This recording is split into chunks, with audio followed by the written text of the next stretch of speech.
Your Excellencies, ladies and gentlemen, the COVID-19 pandemic has shown us just how devastating a global cross-border threat can be.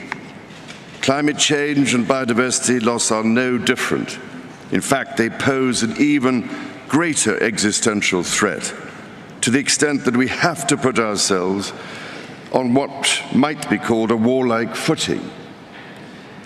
Having myself had the opportunity of consulting many of you over these past 18 months, I know you all carry a heavy burden on your shoulders, and you do not need me to tell you that the eyes and hopes of the world are upon you, to act with all dispatch and decisively, because time has quite literally run out. The recent IPCC report gave us a clear diagnosis of the scale of the problem. We know what we must do. With a growing global population creating ever-increasing demand on the planet's finite resources, we have to reduce emissions urgently and take action to tackle the carbon already in the atmosphere, including from coal-fired power stations. Putting a value on carbon, thus making carbon capture solutions more economical, is therefore absolutely critical. Similarly, after billions of years of evolution, nature is our best teacher. In this regard, restoring natural capital, accelerating nature-based solutions, and leveraging the circular bioeconomy will be vital to our efforts. As we tackle this crisis, our efforts cannot be a series of independent initiatives running in parallel. The scale and scope of the threat we face call for a global systems-level solution based on radically transforming our current fossil fuel-based economy to one that is genuinely renewable and sustainable. So, ladies and gentlemen, my plea today is for countries to come together to create the environment that enables every sector of industry to take the action required.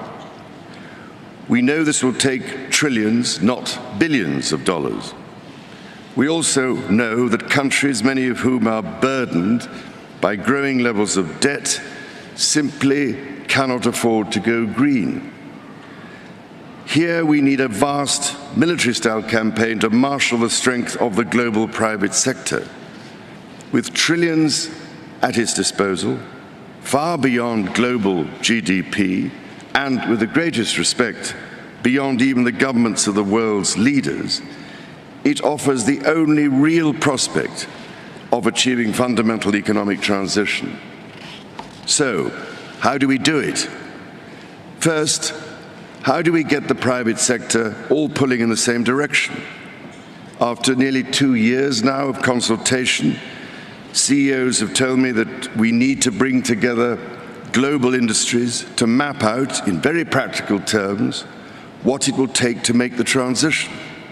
We know from the pandemic that the private sector can speed up timelines dramatically when everyone agrees on the urgency and the direction. So each sector needs a clear strategy to speed up the process of getting innovations to market. Second, who pays and how? We need to align private investment behind these industry strategies to help finance the transition efforts, which means building the confidence of investors so that the financial risk is reduced. Crucially, investment is needed to help transition from coal to clean energy. If we can develop a pipeline of many more sustainable and bankable projects at a sufficient scale, it will attract greater investment. Third, which switches do we flick to enable these objectives? More than 300 of the world's leading CEOs and institutional investors have told me that alongside the promises countries have made, their nationally determined contributions, they need clear market signals agreed globally so that they have the confidence to invest without the goalposts suddenly moving. This is the framework I've offered in the Terracotta Roadmap created by my Sustainable Markets Initiative, with nearly 100 specific actions for acceleration. Together, we are working to drive trillions of dollars in support of transition across 10 of the most emitting and polluting industries. They include energy, agriculture, transportation, health systems, and fashion. The reality of today's global supply chains means that industry transition will affect every country and every producer in the world. There is absolutely no doubt in my mind that the private sector is ready to play its part and to work with governments to find a way forward. Your Excellencies, ladies and gentlemen, many of your countries I know are already feeling the devastating impact of climate change through ever-increasing droughts, mudslides, floods, hurricanes, cyclones and wildfires, as we've just seen on that terrifying film. Any leader who has had to confront such life-threatening challenges knows that the cost of inaction is far greater than the cost of prevention. So I can only urge you, as the world's decision makers, to find practical ways of overcoming differences so we can all get down to work together to rescue this precious planet and save the threatened future of our young people.